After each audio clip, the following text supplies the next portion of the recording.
खलील शेख एक लातूरचा व्यक्ती होता जो पुण्यामध्ये 2011 पासून वेगवेगळ्या ठिकाणी सेंटरिंगची कामं करत होता. त्या व्यक्तींनी काल राहत्या घरामध्ये गळफास घेऊन आत्महत्या केलेली आहे.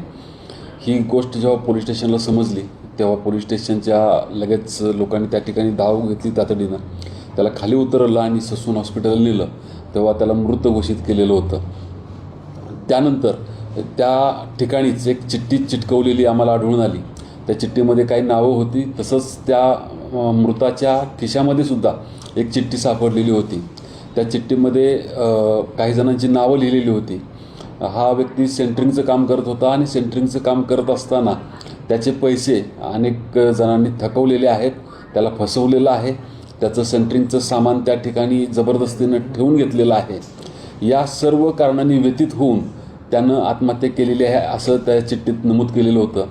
त्याचबरोबरीनं त्यांनी 3-4 व्हिडिओ हे सुद्धा वेगवेगळ्या सोशल मीडियावरती नातेवाईकांना पाठवलेले होते आणि माझ्या मृत्यूला खालील व्यक्तींना जबाबदार धरण्यात यावं असं त्यांना त्यामध्ये सांगितलेलं होतं.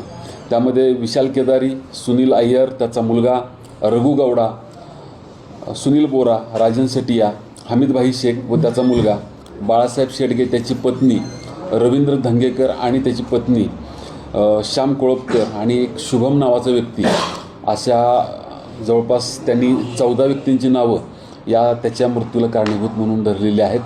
सदर प्रकरणामध्ये स्वारगेट पोलीस स्टेशनला गुन्हा दाखल झालेला आहे आणि स्वारगेट पोलीस स्टेशनचे क्राईम PI त्याचा तपास करत आहेत. आत्महत्येला प्रवृत्त करणं 108, 316, 351 अशी कलमं त्याच्यामध्ये लागलेली आहेत. त्यांनी जी चिठ्ठी लिहिलेली आहेत त्याच्यामध्ये त्या एका कन्स्ट्रक्शन साईटचा उल्लेख आहे. त्याच्यामध्ये रवींद्र धंगेकर व त्याची पत्नी पार्टनर आहेत. रघु गौडा, बाळासाहेब शेडगे हे सगळे पार्टनर आहेत आणि त्यांनी प्रायमरी त्याच्याकडं हा जो मृत व्यक्ती आहे त्याला काम दिलेलं आहे, तो त्या ठिकाणी काम करत होता असं प्राथमिक आम्हाला सगळं माहिती मिळालेली आहे. साधारणपणे त्यांनी त्याच्या व्हिडिओमध्ये 2.5 कोटी रुपये मला येणं आहे अशा प्रकारचं वक्तव्य केलेलं आहे. तपासामध्ये नक्की किती रक्कम येणं होतं हे लक्षात येईल. या गुन्ह्याला गंभीर स्वरूपाचा गुन्हा आहे आणि त्या अनुषंगानं त्याचा तपाससुद्धा तितक्याच गंभीरतेनं केला जाईल. घटनासुद्धा तितकीच गंभीर आहे आणि त्याच्यासाठी आम्ही विशेष पथकं तैनात करू. आरोपीवरती योग्य ती कारवाई करू. सगळेच पार्टनर होते का जे रघु गौडा नावं घेतलेली? त्यांनी त्याच्या चिठ्ठीमध्ये 3 कंपन्या सांगितलेल्या आहेत, त्यामधले एक उत्कर्ष असोसिएट नाव.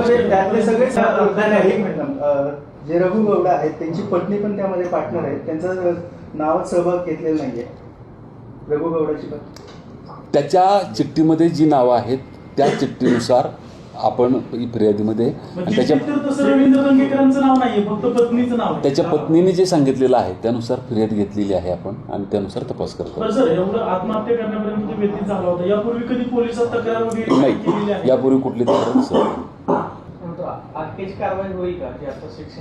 नक्कीच होईल.